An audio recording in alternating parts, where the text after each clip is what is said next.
Leon, thanks for joining. Oh man, I'm thrilled to be here. How are you?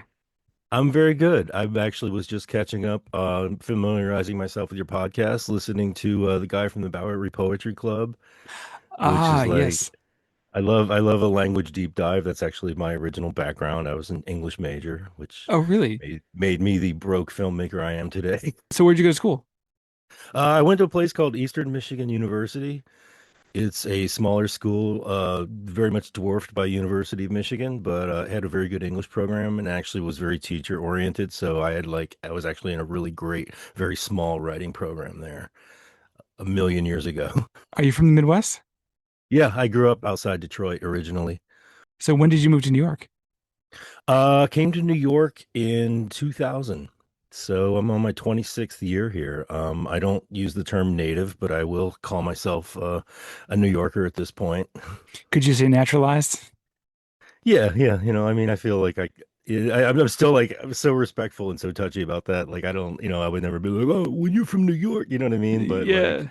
I guess I've been here long enough. I could say that. I definitely call it home. Yeah. Yeah. It's an amazing place, isn't it? Definitely. It's Still love truly, it. yeah, it's the best. So the documentary that you made called Hank's Saloon just recently came out and you've been screening it, right? Yeah. I thought it was really good.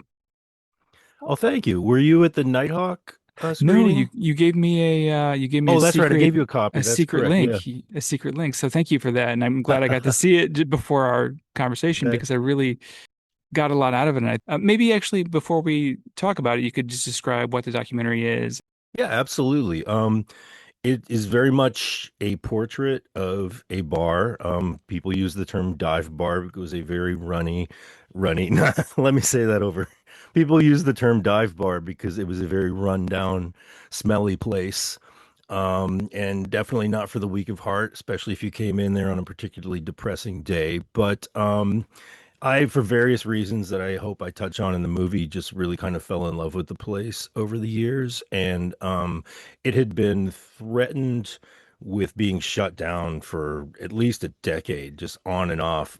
We get into it a little bit in the movie, but basically the property just kept changing hands. And as development was happening downtown, there were rumors that it was going to close, but it would never close. It was just the land changed hands. So in 2018, I was pretty good friends with the owners, and they got word that they were finally shutting this bar down for good. This had been a bar more or less consistently since 1904 under different names and owners. So it was a big deal for this real like corner landmark to finally be going away. So I was brought in 2018. I was invited to basically come in and film as much as I could of the place. And then that led to interviews that led to researching the history. So it's really an all-around portrait of this particular place, how people felt about it, how the neighborhood was changing, and also just the really wild history of the neighborhood in general.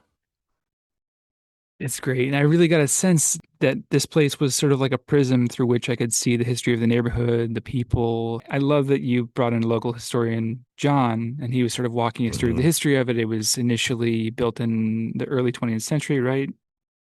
The actual building, as far as he could tell, it gets very blurry very fast with the records, but the original structure was built in like 1850 and then became a Wow. bar in 1904.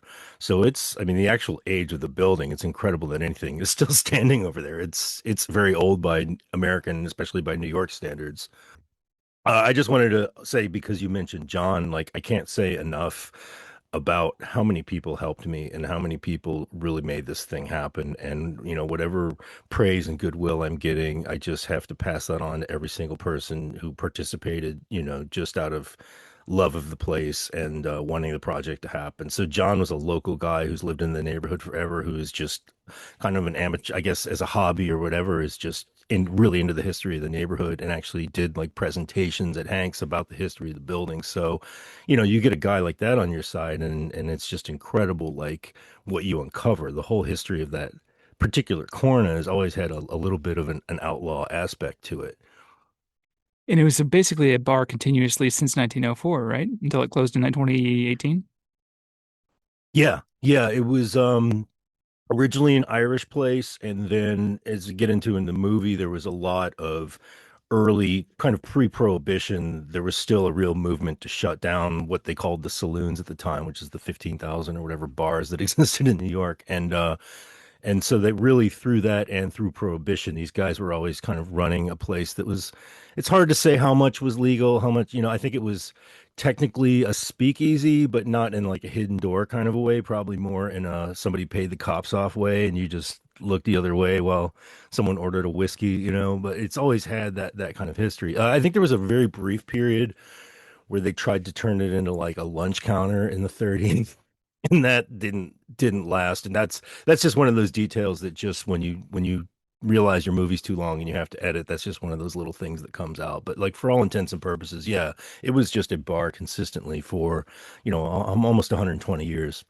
Do you think it was basically the whole time kind of had a similar vibe of being a bar where it sort of catered to outliers in a sense? um it's hard to say because the definition of an outlier historically may have changed. I mean, it was a very working class bar, and it's the kind of place that until relatively recently before closing, they were still open at 8 a.m. And that's the kind of detail that I tell people, particularly people a little bit younger than me. When I tell them, oh yeah, this bar used to open at 8 in the morning, they're like, oh my God, that's so sleazy, that's so depraved, that's so like whatever, like and I'm like, well, no, actually, when the majority of South Brooklyn was probably working class people who had factory jobs or jobs at the pier or whatever. There's a lot more shift work. So you had a whole population of people who would have been getting off work at like 7 a.m. So there's actually the history of those kind of places in South Brooklyn. They used to be all over the place. There's a guy in Sunset Park where I live. I don't know how up to date his website is, but he had a project for a while where he was just trying to list every bar that existed on Fifth Avenue. And when you look at the map, I mean, it's insane by modern standards. I mean, I'm not complaining, but I wouldn't have complained. But it's just this constant stream. Those were very much a part of the fabric of the working class culture that would have been, people working in these very industrial jobs. So in terms of outlier, yeah, I think it had a very working class kind of vibe to it. I think it was very rough and tumble. It's hard to pinpoint if there was a real overt criminal element there back in the day, but definitely during Prohibition, there's a lot of people getting busted and, like I said, people looking the other way. In the 50s, it became the headquarters. It was the Atlantic Bar and Grill at the time. And shortly after World War II became the headquarters for the Barmaids Union, who you could make a whole movie about them. These were women who took over bartending jobs during World War II. And then when the men came back, they expected to get their jobs back. And these women, like a lot of women in that time, said, wow, I actually enjoy having an income. I actually am pretty good at this job. I don't really see a reason I should leave it. And there was a there was a barmaids union that was formed, and it was centered around what was called the Atlantic Bar and Grill at the time. And we have a photo in the movie of the woman who was in charge of that. So it has always had this really interesting subtext of being a little against the grain or being a place of, I'm not going to say dissent, but socially, it was always kind of on the fringes in its own way. The thread that runs throughout its history is this kind of being a refuge in a sense. Yeah, and that was a really interesting aspect to uncover. The really fun part, as I'm sure you know, about interviewing other people is you tend to learn new things, which I think is, personally important. And one of the things that I had never really thought about was that a lot of these places, particularly, let's say, late 20th century, when New York was not in its best time and, places were really falling apart. And that corner, as again, people talk about in the movie, was not a great corner to be hanging out on. The place was very run down. There was a lot of sketchy stuff going on outside and inside the bar. So, in the process of interviewing people, one of the cool things was realizing that a lot of these places that, especially in the later 20th century, would have been considered kind of scary and off-putting were actually considered safe spaces, what we would now call safe spaces for the people who went there because it was a place where you knew people. It was a place where the owners had a vested interest in not having it be an overt den of crime or violence or whatever. It's not good business to have people dying in your bar. You drag them outside like a respectable bar owner. Which did actually, there was actually a murder there, by the way. I think in like in the 30s or 40s, there was a random murder, which again, I didn't have enough information to really include in the movie. But that kind of detail. Um, so you have these places that on the one hand are probably just scary places to people, and then you realize, no, for the people who go there, it's familiarity, it's people they know. It gets really interesting if you start talking to say if you start talking to say people of color or queer people or other people who would have been really truly marginalized as recently as a few decades ago, to realize that there's this kind of underground history of dive bars in general being more accepting to those people in a time when they may have just been being like blatantly kicked out of other places for who they were. So the more you talk to people, the more you uncover how much of that was really the subtext of these spaces. I mean, again, doing this project, I touch on so many things that could be their own movie, and somebody maybe more qualified than me really needs to do that history, like that take on dive bars in New York and what they meant to people who would have been on the quote unquote social fringes in other decades. Like there really is like Fifth Avenue in Brooklyn, for example, even before Ginger's had a lot of kind of unofficial lesbian bars. And again, I don't know the entire history, but there were definitely places that were they weren't coming out and saying it necessarily, but it was understood that, oh, this is where the girls are, this is where the boys are, and you're safe here and whatever. Like that was a real thread to uncover. So I'm not going to say that Hanks was like this wonderful welcoming place its entire history, but it's a really fun detail to realize that it did play that role for people. It was considered a safer place to be than a lot of more quote unquote mainstream spots. Yeah, I guess right. What is safe and who are you asking? And right, like what's safe to Hmm. somebody is unsafe to somebody else. Like you got these locals like Patty and Dennis in the movie that Hmm. really you could tell for them it was like a home away from home, and it Yeah. was a place where they felt safe Hmm. and accepted. Yeah. Yeah, there's another darker subtext, and I hope I made the point to not sugarcoat anything too much about the bar or romanticize too much of it, because in any bar, especially that kind of bar, there's also this undercurrent of just real alcoholics. And I'm not, yeah, Yeah, yeah. and I'm not there to take those people's inventory, as they say, but you are aware of it as someone who works in that kind of bar. I think the staff was always very aware of it, and you do have these people where you're not sure where else they could go. You're not sure where they'd be allowed in. Back in the day, there were people who I know for a fact were running tabs against their like social security checks in there, and just Damn. like coming in and cashing their monthly check against this debit that was never going to be paid off. And that was just how it was. It was like, oh, he's been coming in here forever, that's how we do it. Like that existed a lot in old school Brooklyn bars, and it's interesting. But yeah, you talk about like Dennis and Patty, like those are great examples of like true locals, been coming in there forever. Total characters, which is a term that I use in the best possible way. Like just I mean that very positively. Just very interesting people. But also, yeah, I think that one of the things that it also brought to light for me was I think that there's a version of New York City, especially if you go more than 2 decades ago, that really was a much more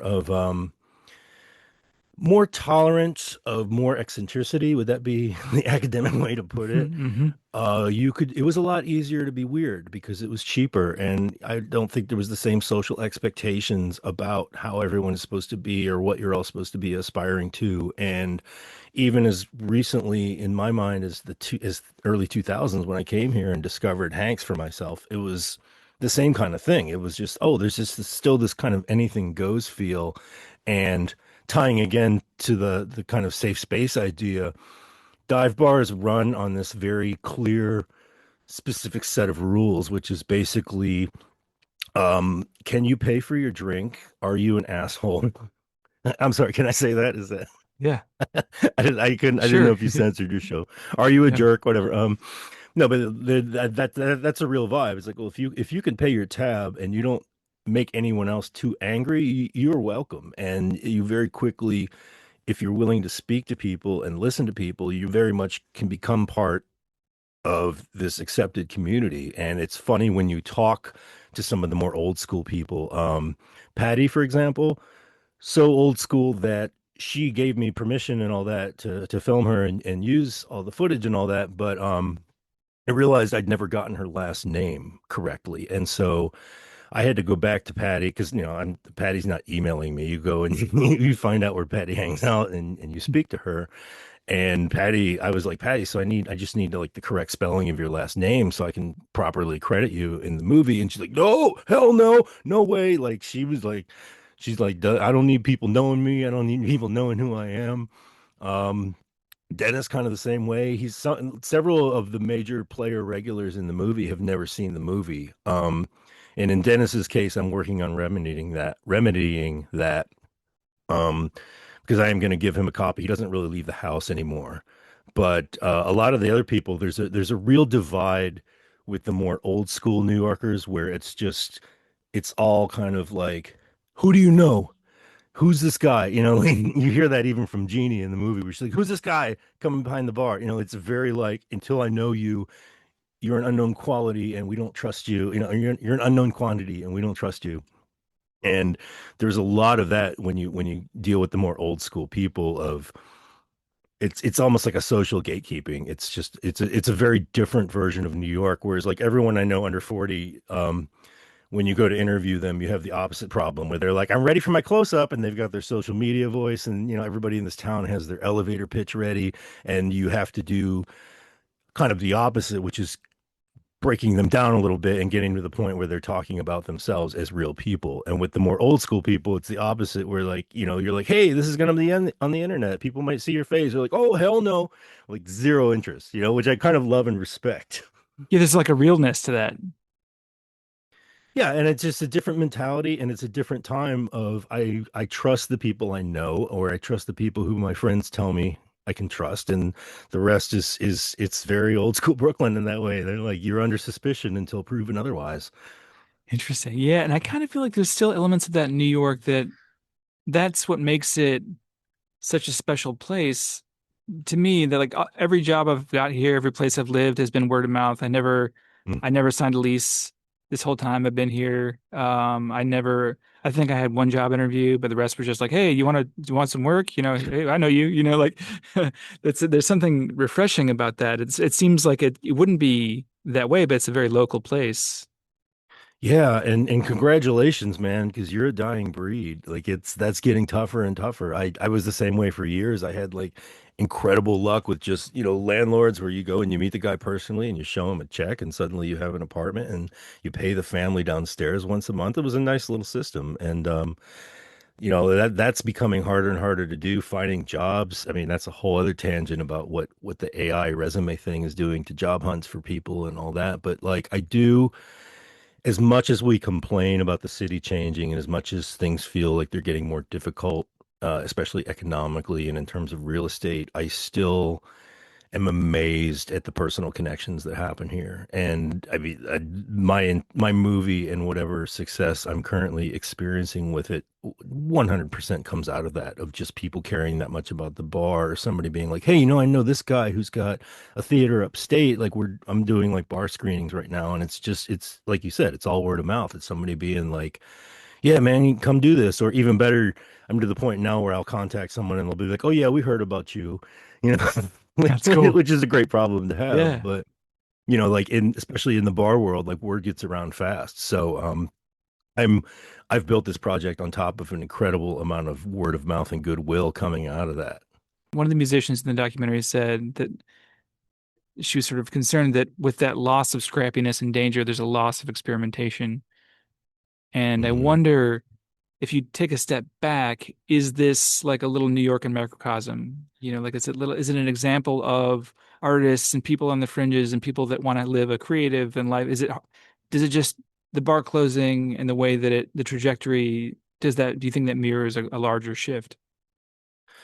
Yeah, definitely. And first of all, I think it very much operates on what I would call the CBGB's model, and out of like, for lack of a better term, a general kind of punk rock DIY approach to things, which there is this history really going probably sooner, but as far as I know, going back to CBGB of creative people coming into an, let's say, underutilized space, or the kind of place that's just like, yeah, whatever, like nobody comes in here on Sundays. You could play guitar in the corner, who cares? And taking those kind of places and turning them into an organic ground up creative scene, which I think the ground up part is very important. I think we're in a period right now of top down culture, the American Idol model, where we're being told what's supposed to be important, or we're being told what we're supposed to like. And I kind of witnessed that in the 80s when I was growing up as well. And I think the pendulum's about to swing the other way, because I think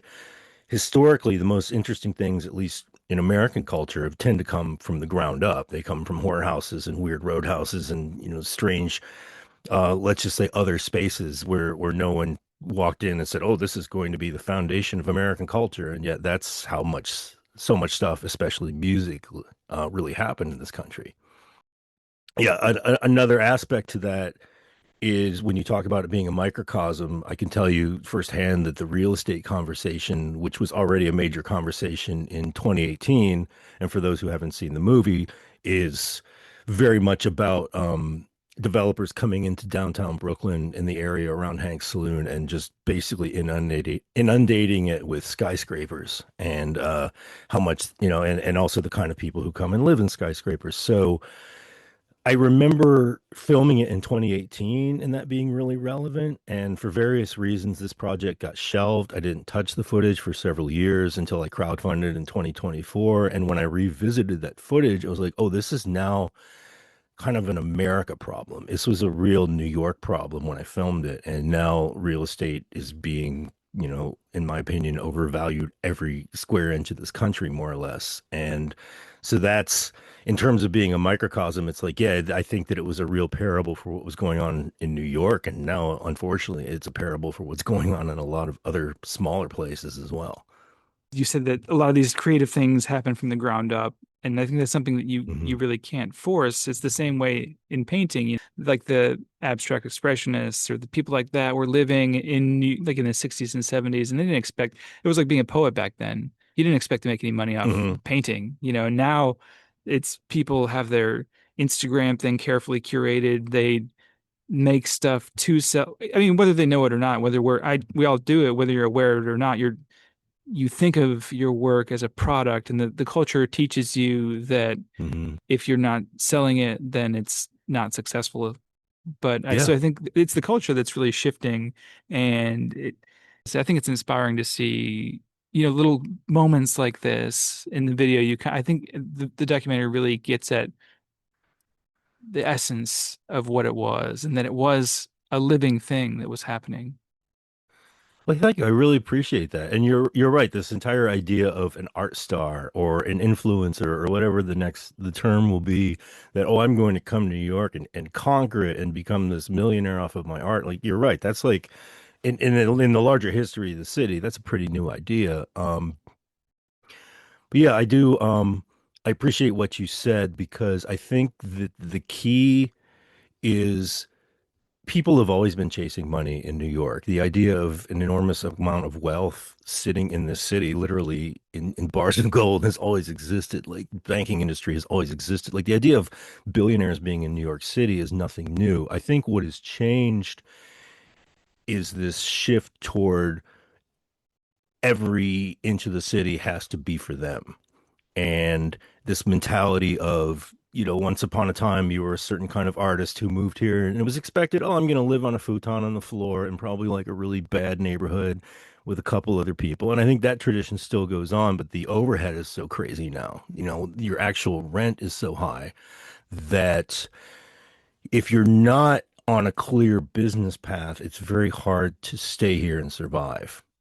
And I think that bars feel that as well. And the idea of, like, if someone wanted to open a dive bar right now, or they're like, hey, I just want to open like this crazy creative place where anything goes, that's an awesome idea. But, as Lauren says at the end of the movie, like, it's a tough one to pitch to investors, because your reality is like, well, I'm going to charge $3 for a beer, and we're just going to, like, you're not, there's your rent is so crazy that you can't live on that model anymore. And I think that that's back to Sue Scarlett Montgomery's comment about that loss of scrappiness and leading to a loss of experimentation. Like places like Hank's, places like CBGB's, places like you could name a lot of them that used to be on the Lower East Side, and even like Bowery Poetry Club, and which thank God that stuff's still going on.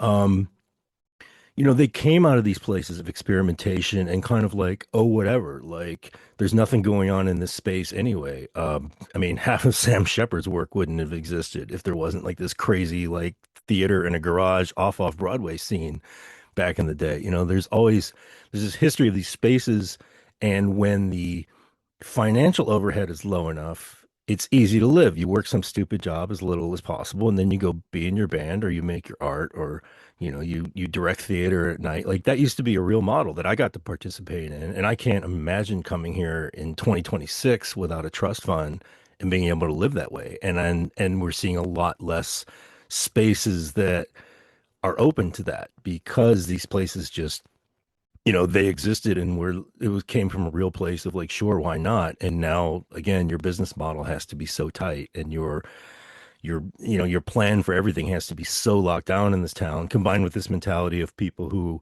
now come and they say, well, here's the kind of apartment I need to have, and I need to have a Starbucks, I need to have this kind of laundromat, and if I don't have this kind of brunch place, I'm going to go crazy. It's a more entitled mentality in my personal opinion. I wonder what they do for work. Like, what are these people? They must make they have to make over six figures to be living in these fancy buildings and like what are they tech jobs or what? Like, who are these young lords? Yeah, it's a great question. Also, would be another really interesting documentary. I didn't talk too much to the rich side of things or the real estate side of things because my movie was very much about the bar and it happened to touch on some of those financial questions. But that's a very interesting question. I will tell you, as someone who grew up in a, let's just say, working class suburb of Detroit, everyone I knew made cars or steel growing up. Like it was not, people had houses and had decent incomes and all that, but it was not, there was no like, entitled, like our version of entitled, excuse me, our version of entitled rich person was nothing by New York standards. I lived on the side of town where the factory workers lived, and if you went to the other side of town, it was like maybe like doctors lived there, and they had bigger houses, and there was a Yeah. golf course and that kind of thing. But you come to New York and you realize the sky's the limit, man. Like it's just you think you have a definition of what wealthy is, and it's just it doesn't stop. Like whatever you think the bar is, like somebody shows up with more, and I think we're realizing how many people from those backgrounds have maybe always been coming here. And there's this other weird thing of like whenever I hear someone talk about, oh, I struggled in the East Village for 10 years just playing cafes until I finally made it. It's like, okay, well, who paid your rent? Like, what were you really doing? I try to be very transparent about the fact that this was very much made with the help of my wife, which because we share an income and because we share a house, like I was able to take an enormous amount of time off to focus on this. And I wouldn't have been able to do that if I was just like, a single guy here alone trying to pay my rent. And I make a point to talk about that because I get really annoyed by that mythology of like, oh, I just came to the city and it was really hard and then everything worked out for me. It's like, well, there's just some in between. Like I'm naturally investigative. I'm always like, well, who was paying the bills? How did you get that apartment? I think more people than you'd So yeah, I don't realize, know. yeah, had to have some sort of Yeah, something. and I mean, I can't judge that. If I came from that, I'd certainly take advantage of it, I'm sure. But it does change the social fabric, I think. And you don't have like the idea of like someone who just came here without a plan. I feel like I was the last one who showed up with like a tiny amount of money and, a place to stay, and that was about it. And I think it's harder to do that now. Was listening to a podcast with on Rick Rubin's podcast. I didn't listen to the whole one with this one, but he had one of the guys from Fish, and he was saying, "Oh yeah, I didn't work much. Actually, I had a trust fund." And I was like, "I'm glad he just said that. Like just be honest about it. Like that's how he was able to hone his craft, because he had the resources, and then so much of it historically is true too, that a lot of artists and people that are successful, they have the time, they have the resources to make things. And we're actually quite lucky that we have relative wealth living in that if we're still in the city, we can afford to be here. We can be if you're an artist, you're here, you're making art, you're still extremely privileged. Most people in the world, I think, wouldn't even consider the possibility of just making whatever creative work they wanted to. Yeah. My running joke is that I came to New York in 2000 and I looked around and I said, I'm going to give this plan 6 months. And if it falls apart, I'll go home. And it's been, I've just been giving it 6 months for 26 years now. And, and Yeah. I'm still like, I may not Yeah. be here 6 months from now. Like I'm still twice a year. I'm still like, well, I guess I'm still here. I'm still making it work somehow. But yeah, it is a struggle. And I can't imagine coming here now and looking at like just the insane four-digit rents that everyone's paying. And you're right. I don't know what these jobs are. I don't want to judge people just because they came from money, but I will say that culturally it squeezes out your more eccentric, your outliers and your like true oddballs. And like, this is like this guy's the best juggler in the world, and he sits at the end of this bar like you just meet people like that. This Yeah. is really or business. So did you ever go to Holiday, the No. bar on St. Mark's? Oh, I don't want to get on too much of a tangent. They had an owner who was this old guy. I couldn't tell you how old he was, but he'd obviously been running the place forever and was incredibly rude, like famously rude. And then when people would get angry at him, he would sing at them opera style. I can't make this up. Like, so it'd be like he would like somebody would come in and he would just like someone would order a drink. He would give them like someone else's dirty glass that was sitting there empty on the bar, and he would just like pour liquor into it and give it to them. And then if they had the audacity to complain, he'd be like, "Get the fuck out of my bar! Get out of my bar!" And I mean, other people can verify this. It was a real thing, and it was just like, oh yeah, let's go to Holiday on Thursday night and watch people get kicked out by the opera singer. Like that was that guy owned a business. You know what I mean? And then you got Like, Pete over at Melody Lanes. Is he oh, still there? another one. Yeah. Oh, I'm very sad to report that Peter died a few years Oh ago. no. He was very much in my sights as some kind of documentary subject, Yeah. and I live very close to Melody Lanes. And for those who don't know, Melody Lanes is a local bowling alley in Sunset Park, Brooklyn, which is a pretty rare thing to find in New York because bowling alleys take up a lot of space, and I'm sure they cost a lot of money to run. But it's kind of a more old school place. It's been around for a while, and there was a bartender named Peter, older Italian American guy, very much from the neighborhood, who wore a tuxedo shirt and had sort of massive mutton chop sideburns and would lecture you on absolutely every bit of philosophy or astronomy or physics. I don't know how much of it was real, but he'd like get out his little napkins and he was always writing down like strange little diagrams. I mean, it was a rite of passage to go like get to hang out with Peter. And yeah, I'm sorry to break the bad news to you Oh man. over the I mic, got but it just yeah, got really sad. Yeah, but yeah, it that's was an a few example years ago. that's an example that I think increasingly there's like less opportunity for people like that, or like the dude that you see riding down the street with a basketball on his head, like Yeah, it's like that's what makes it interesting yeah. and weird. And there's artists, and that I think that those people are getting increasingly marginalized, which I think is a Oh. danger I don't think we really understand.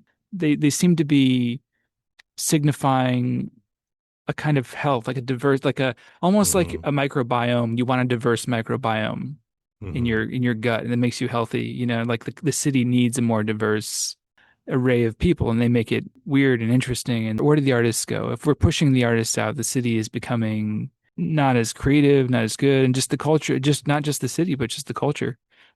Absolutely. And we're in the middle of this massive land grab that is very much tied up in that because there's not a lot of long-term thinking. Because if you're a long-term thinker, like what you just said, I know people in the city planning business, and that's exactly on a more complex level, that's exactly what they discuss all the time, is that like you need this diversity economically, socially, racially, like it's actually like been proven to be better for places long term.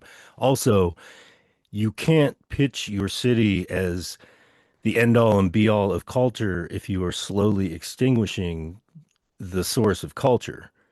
Back to my bottom up theory, I think that can't go on forever. And in New York right now, from that standpoint, from the point of the people in power or whatever, is you kind of want it both ways. Like you want this reputation as being the center of all this creative stuff, but this is a very hard place for somebody to just come and be creative, and I also like, excuse me.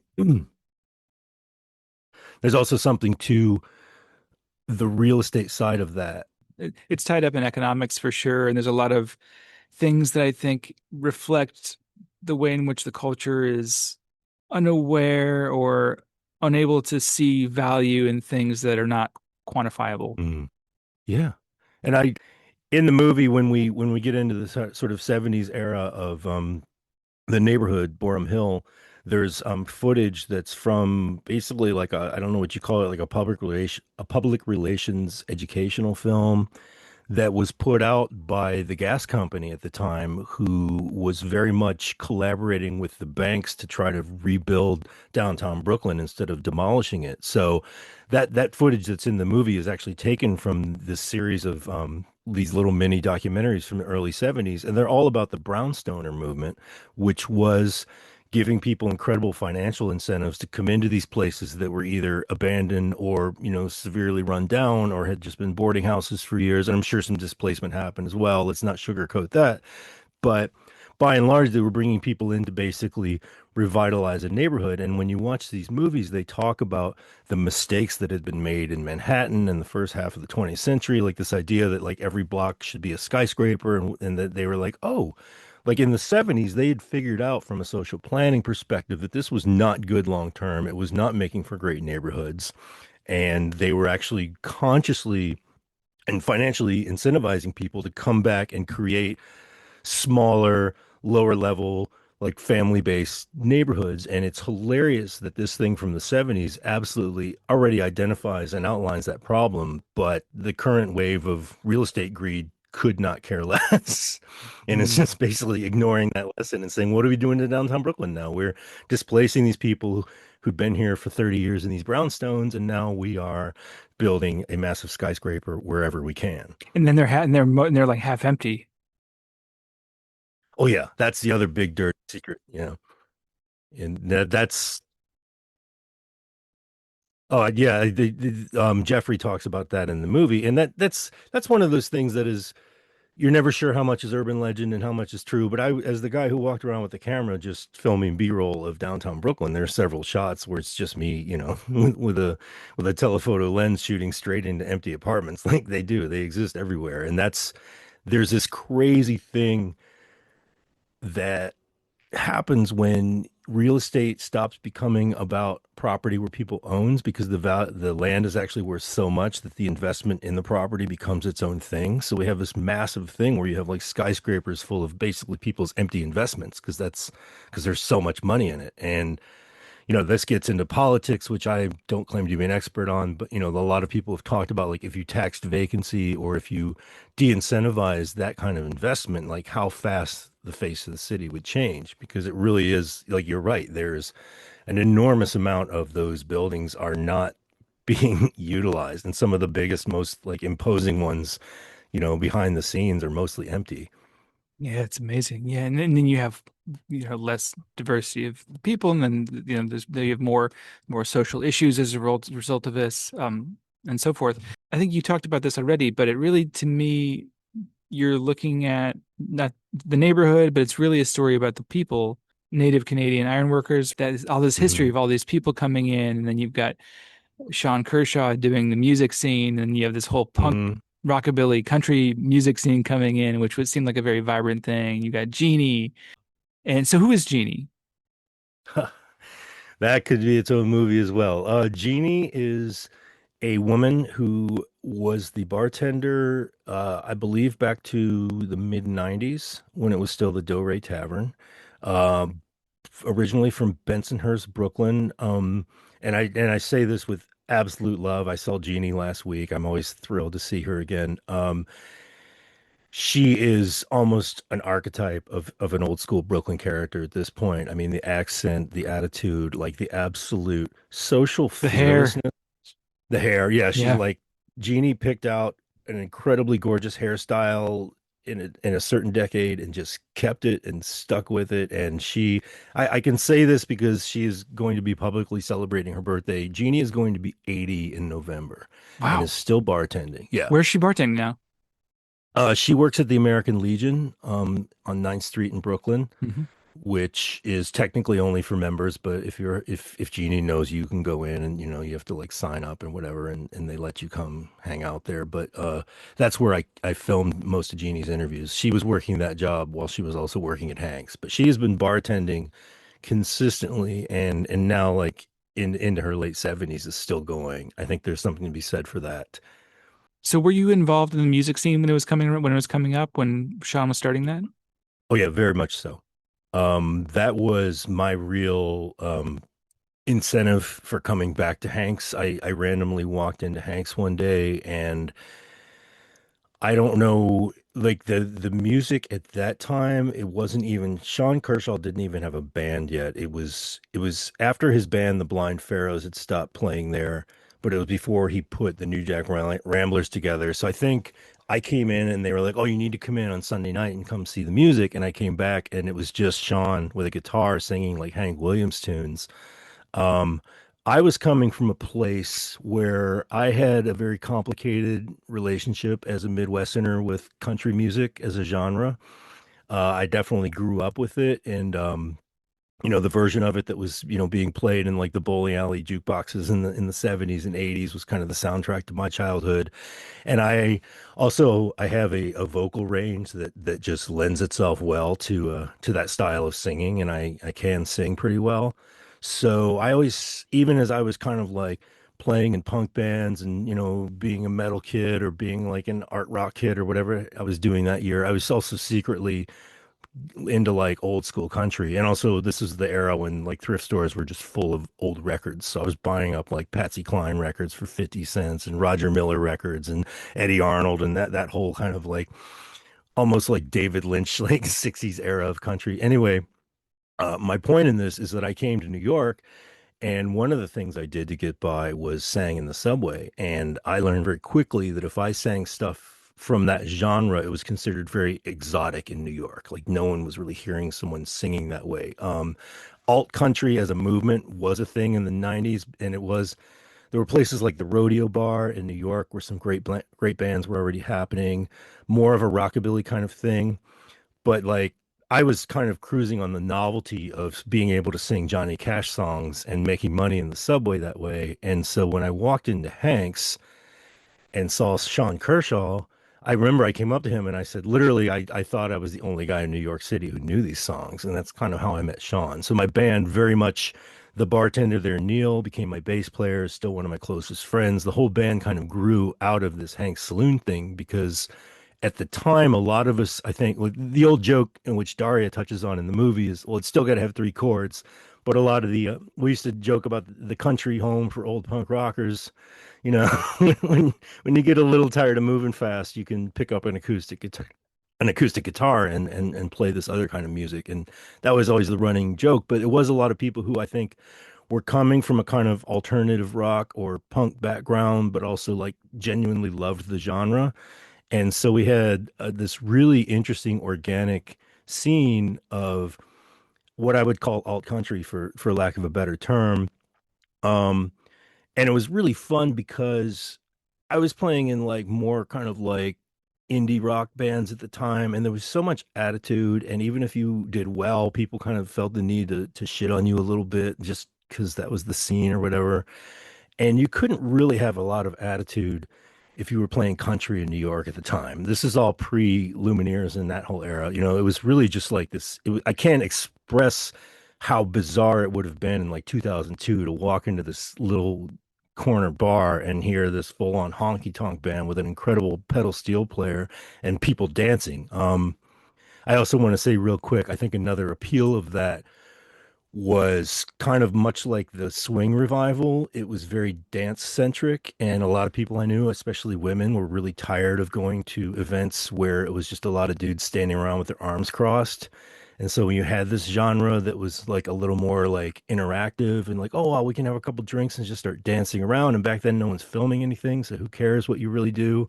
So it was a really, I think that the dancing was a key element of that, especially lest we forget, Giuliani at the time was outlawing dancing in Manhattan.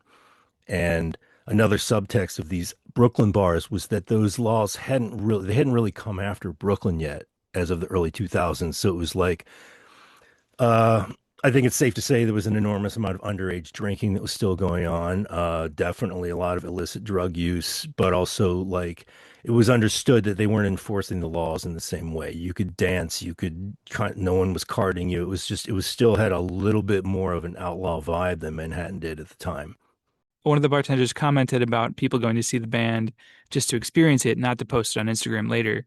And I thought, with the closing of Hanks, are we kind of also witnessing some sort of death of a certain kind of reality Mm. that doesn't need a witness in that way? Like, it doesn't need to be posted. It doesn't need social media. In fact, just that you mentioned, like you mentioned, a lot of the regulars just completely opposed to being Yeah. posted. Oh yeah, it's crazy to think that like if it would have been like, why are you taking my picture? What are you doing taking why are you taking so many pictures? It was a very different mentality. And I can say this because there is footage, I think it's from 2003, mostly of the Sean Kershaw shows back then, but I'm in that footage. I'm like one of the guys dancing. You can see the back of my head for a second. Um, and it was wild to watch footage that I was in and watch the way that I behaved around a video camera in 2003 because it was beyond dismissive. It was like, oh, whatever, there's a guy with a video camera. Like, you wouldn't even think to ask yourself who's going to see this because you just assume it's going to be like, well, this guy and like five of his friends, and that's going to be it forever. There was no sense that if someone is filming you or photographing you, it's going to become this thing that gets broadcast. And it made me think, like, even just watching myself, I'm not doing anything crazy in the videos, but I'm definitely being drunk and and I'm dancing with women and probably raising my voice and we're all jumping around on the dance floor. And I'm like, would I behave the same way now? If somebody was standing there with a video camera on me, I'd probably be way more conscious of that and probably keep myself way more in check, just out of a sense of I don't know where this is going to end up. Right, right. You're more So I think self-conscious. to the comment about the general fabric of things changing and the way people interact, I'm of two minds of that because it is definitely changing. And when people lament the changes in live music, it is a big problem is that everybody's got their phone out. We are all putting this barrier between ourselves and the thing that's being created. I was in the Metropolitan Museum and I was horrified because there was a little kid who just had their phone just filming video and it was just them holding the phone in front of their face walking through the entire museum. And on the one hand, I'm like, whatever, that kid's gonna do what they're gonna do. I did what I wanted to do when I was a kid. Like, whatever, I'm sure they'll be fine. But on the other hand, I'm like, what a wild way at that like crazy young age. Like the kid was, I'd be amazed if the kid was 10 years old. Just like, I'm like, this is how you're experiencing the art museum. Like you're actually like there's this strange thing. It's like when you watch someone film fireworks, and you're like, who's gonna see this? Like how important it And you're is it? missing the Like thing. yeah, we're like over documenting everything and nobody cares. And it's just, I mean, we're gonna have this trash heap of media files that no one's talking about of just like, everybody's, silly thing they felt the need to record. I think you also miss the actual quality of the thing. You have to experience it, the reality of it. Like a painting, you don't really understand a painting until you experience it in person. And music has to be felt in person. And when you have a barrier like that, like you said, you're you're not actually experiencing, you're preventing yourself from actually absorbing the quality of whatever that thing is. Oh, I agree 100%. And my reaction to that child was less like old man yelling in a cloud and really more just being like, wow, like you're skipping an entire step that is going to fundamentally rewire your brain in a great way if you let it. But lest I get too down on this, I have to also tell you that was when I was in the process of really I was deep in the editing of the Hank Saloon movie, and you're still trying to figure out the structure because you're never really sure what's going to happen or what's important to cover, until you put the thing together. It's a real mess, and I wasn't sure how to handle a lot of the stuff. I wanted to show the music scene, and I wanted to comment on the music scene and the experience of music in that kind of bar, and I didn't really have an entry point. And I went to a bar in the East Village where a band was playing in the back. I don't remember the name of the band. Full disclosure, I may have had a couple drinks and but it was like a band that was like basically playing like punk rock and I'm 53 years old. They were probably 10 years older than me. Like it was definitely like I was like one of the younger guys in the room and it was like just older scene of these people just just absolutely killing it, like just playing their hearts out, playing this really loud, wild punk rock, and everybody's dancing around, and these kids, I say kids because like they must have been like barely 21, to even get in the bar, like probably from NYU. And I watched them walk into this room and kind of experience this little room with a live band in real time. And you see them kind of light up, and they were like, you could see the shock that they were actually like reaching out, like they were going to touch the guitar player because they'd never been in a room where the guitar player was just right there. And then you see them kind of, yeah, like, and it sounds crazy, but you realize like, oh, you probably were like a teenager during COVID. You're in college, and you're coming from like such a different context than I did. But also I remember that. I remember being like old enough to go to shows, and the first time you're like in a room and a band's playing, you're like, oh my God, like you don't care, how good the band is necessarily. You just can't believe you're getting to see that. Or that was my experience. So watching these much younger people go through that, and you could see them kind of light up like, oh wow, like the music's just right there and we can just like watch the guys do it. And you could see especially the young women kind of looking around and seeing these much older women just dancing around like no one's watching, as they say. And we're like, oh, like no one's filming this. We can just kind of do it with you. And you watch them in real time kind of absorb it, and their behavior shifts and they relax. And the next thing you know, they're part of the party and they're dancing next to us. And I'm telling them, welcome, as the elder punk, I gotta be like, welcome to the scene, kids. But like it was a real like I watched this incredibly positive moment where I was like, oh, you just haven't had a chance to see this. You haven't had like enough like weird dirty rooms with a band playing in the back that you get to go in and just you feel the bass in your feet and you feel the stuff rumble up through the floor, and you're dancing and you're reacting to whatever crazy thing the band's doing, and if everything goes wrong it's still kind of fun. And I found that really inspiring, and so I came back to the editing desk and realized that subconsciously this the second half of the Hanks Saloon movie is really a lesson. And if you want to build a scene like that, because I do believe that there's a pendulum swinging the other way. And I try to talk to people much older than me and much younger than me, because I think they're both really good perspectives to keep in your head. And when I talk to people significantly younger, I feel they're disgusted with social media. They're disgusted with where they feel social media has brought us in other realms, mainly politics and socially and financially. And there's almost like a Luddite movement going the other way where like kids are like starting bands. I say kids, people, let's say people in the early 20s are like starting bands and they're putting on shows and they're throwing raves and they're going to like hardcore punk shows and stuff. And I'm like, I believe that this sort of thing does organically rise up and fill a void. And I think that I'm not being too idealistic when I say that it is swinging the other way. And so my guiding light in editing that portion was like, hey kids, if you're paying attention, here's how you actually do this. You find yourself like a dirty old place that doesn't really care what you do, and then you get a little stage, and here's what you need to have the bare minimum of a sound system, and here's kind of how you run it, and here's how you get bands involved. And I'm kind of joking about this, but I do really hope that it could serve as a blueprint for anybody else that wants to, make the next place happen, because I do believe that that place will happen, hopefully in New York. But it's the other side to what the woman says in the movie, what Sue says about experimentation is she says, like, where is that place? Like, where do you go? And I do, if I have faith in New York, it's the idea that every time we think everything's over, some new place crops up in some neighborhood we didn't think it would. And, something's happening in Bushwick or Canarsie right now that I'm not privy to as a 53-year-old man that will hopefully, move that forward in the same way. You're showing that it is possible, that it happened, it can happen.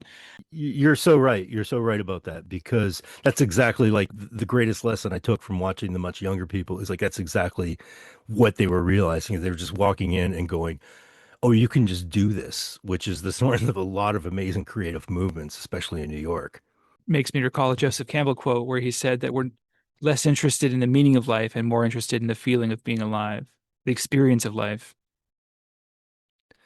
Absolutely. Yeah, I really I felt that from a lot of different aspects of Hanks, and I think a lot of people who loved the place went there for that reason. We could call it the feeling of life, we can call it realness, we can call it a sense of connection, or whatever was happening musically. But I think it's a really great way to put it. And I think that really came through in the documentary. So I really appreciate your work and thank you for doing it. Oh man, thanks so much. It's a thrill to talk about this stuff, man, because it's for anyone out there who's created anything, you know what it's like when you're in the middle of it. And with a movie project in particular, I taught myself everything I know how to do. I'm very stubborn in that way, and just really what started as my own personal kind of hobby thing turned into a much bigger thing. And I'm proud that I did everything myself. I don't think I would ever make a movie that way again. That's got to be But hard. So we should mention that your wife Ashley Atkinson was a yeah, producer, produced it, right? yeah, yeah. Yeah, I mean, again, we're using that term very loosely because it really is just me and her in the apartment, and but she's actually like first of all, she's the smartest person I know, which really helps in a partner in all aspects of your life. You should always keep someone a little bit smarter around. I will definitely say that about Ashley. Also, she was a really great producer in terms of just being incredibly patient. If you've ever been around someone who's editing a movie, it's not the most glamorous thing to witness. And I believe she's going to be on your show next, right? Yes. Uh, she does a really wonderful imitation of what it's like to sit in the living room of our shoebox-sized apartment while I'm in my tiny little 8 by 8 office editing the same line over and over and over and over again. And the reality is she sat through a lot of that. She was very patient through a lot of months of me bringing in very little income while I focused on this thing. And then when I was finally ready, and I think as a creative person, you probably know that moment when you're finally ready for somebody to look at the thing. She was great. She gave me really good notes. She wasn't, she didn't kiss my ass. She wasn't overly critical. It was kind of like the perfect producer move to be like, I'm not going to say anything until you ask me, and then I'm going to give you like five succinct notes that will absolutely make your movie better. So I'm grateful for that. So in that role, in terms of like the business side, it's very much just us in the apartment, and she owns the company that technically helped me make the film. There's not a big staff or anything involved, but yeah, on a personal level, it was a really great relationship to have. Where can people see the movie? Oh yeah. Yeah, the big question I get is where can I see it streaming or online? It is not publicly available in that way yet. I'm looking into that. I'm also being careful about, obviously I want as many people as possible to see it, but as they say, you can also die from exposure. So I'm seeking out situations with people who want to potentially distribute or get into some kind of streaming situation with me. If you're out there, please contact me. I'd love to talk. It's a very weird time for that, which is why I'm being kind of hesitant with it. Is like the streaming world in general is the entertainment world in general is not at its best place right now. So I'm not holding my breath for, an amazing Netflix deal or something, but we are working on that. To answer your question, what I'm doing in the meantime is we had several theatrical screenings. We may have a few more, and I'm doing what I'm kind of half jokingly calling my world tour of New York, where I'm basically treating the movie like a band because that's not what I know how to do. And I'm taking it into bars, and we're doing events where we show the movie, and then I just collect donations or whatever instead of doing admission. I think we have one thing coming up that will actually be a ticketed event, but everything else is just kind of, show up and donate. And that's been great. We're That's kind of in the about to spirit of do our Hanks, third one. right? Can I? Yeah, yeah, I very much in the spirit of Hanks. It is very much in the spirit of Hanks. Like, well, if you're not sure what to do, just make it up and do it yourself. And also, I really wanted to put the movie in front of the people that it was really made for. I jokingly say like this is a movie about drunks in bars for drunks in bars, but beyond that joke, there are a lot of people who maybe wouldn't attend a film festival or if you get into like some of the real old school regulars, maybe they're not even like watching anything on streaming. So it was really cool. Like we went to the Hollow Nickel, which is about 400 feet from the site of the original Hanks a couple weeks ago, and I think we got like 50 or something people just packed into there, and it was really cool because a lot of them were like old school neighborhood people who like very much like understood all the context of Hanks and the neighborhood around it. So that's been really fun. And should I talk about the next one or Sure. I don't know when this is coming. Okay. Sure. Let's talk about it. Yeah. You have one coming up this week, If right? this Yeah, yeah. If you're hearing this before Wednesday, April 8th, Freddy's Bar on Fifth Avenue and 17th Street in Brooklyn is going to be showing the movie, and we are going to have a very special guest appearance by Jeannie herself, who will be guest bartending from 5 p.m. to 7 p.m. Freddy's has a long history of participating in the local art and music scene as well, so it's really exciting to bring it there. Basically, Jeannie's going to be bartending from 5 to 7. We're going to show the movie in the back room and also on the front TVs starting a little after 7 o'clock. It is subtitled, so we don't have to be shushing people while we show the movie in the bar. But yeah, that's going to be huge. If you don't know anything about the movie, it's going to be really fun to come and experience Jeannie first and then get to see her star in the movie because she really is the star. If you already know who she is, then you know what a once in a lifetime opportunity this is going to be. A lot of people probably haven't seen her in years, so it's going to be a very big deal for them to go and see her behind the bar again. So I'm hoping we pack the place. It's definitely going to be a party. So if you're anywhere near Freddy's Bar, April 8th, come on by. Awesome. Well, Leon, is there anything else you'd like to add before we go? No, man, I think you've done a wonderful job of covering all this. Thank you. It's really fun to talk about it from a kind of big picture artistic angle, which is the way that my brain tends to work. And when I looked into a couple of your episodes, I was really excited to be like, oh, like this guy's gonna go, we're gonna go deep on this one. So I appreciate that. Thank Oh, you. thank you. Thank you for coming on.